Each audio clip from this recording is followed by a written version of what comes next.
Eaves gutter installs and the codes that apply to them. Sarking should enter the eaves gutter by 25 millimeters, but make sure you cut the blanket back. We're installing overflow flashing as our compliant method of overflow relief. And this method can also be incorporated into a fascia cover. Then you want to mark out all your downpipe locations, followed by marking out your 1200 minimum centers for your clips. Doing a bit of prep like this saves time later. And marking out half this house only took 1.5 minutes, but I've sped it up. Checking the grades of an existing fascia is important on an old house. For anyone that doesn't know, guttering needs to fall at a minimum 1 in 500 towards the outlet. When you've identified your downpipes being your low points, it's extremely important to install your clips as high as possible at the high points, especially on a property like this where I know minimum gradients are going to mean that my gutter looks like it's absolutely humping down the fascia. This fascia is falling 20 millimeters towards my stop end. So 1 in 500 is 1 millimeter over 500 millimeters. So over a 1200 millimeter level, you want in excess of 2.5 millimeters. And this method will also allow me marks to line up my chalk lines when I'm ready to go. So this small length's only a couple of meters long, so this is me putting in the next clip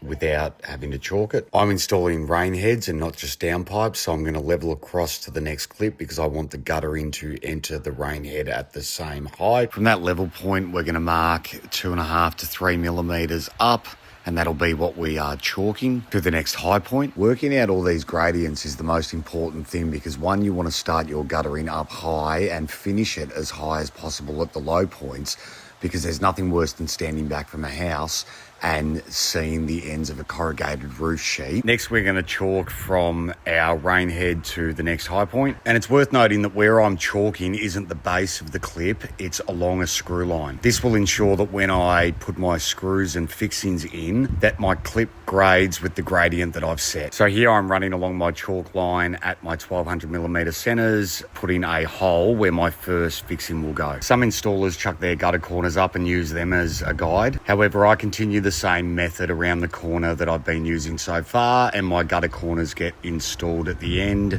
as the guttering should line up perfectly at the corner either way. Once you're done clipping, I'll write down all of my measurements, mark out your pieces, detailing, stop ends, external angles, internal angles, and straight cuts. Now, I learnt to cut 45 angles in quad guttering and OG guttering using a hacksaw. However, now I will use a Cypress saw with a metal blade, and I suggest this method if you're still using snips, as I'm sure there are some guys that know how to get an accurate cut with these, but the amount of times I've seen guys try and cut 45s and they just don't sit into an angle correctly because it's actually not a true 45. Then it's time to pop your guttering in its intended location, ensuring the sheets enter it by a minimum 50 millimeters. Then it's time to install your mitered corners. These brackets don't come with fixing points, so I'm pre-drilling them so I can add some. And then I'll fix these at the natural grade of the guttering. Next is the all-important seal. Well, I'll seal between the underside of the gutter to the bracket, and then when installing the clamp over the top, I will seal the underside of the clamp to the top side of the guttering also. To ensure the guttering has little obstruction, I will flatten out that seal as much as possible on the internal, and I will clean off all the excess on the external. When it comes to doing a joint, I keep them close to a clip so it can't be seen.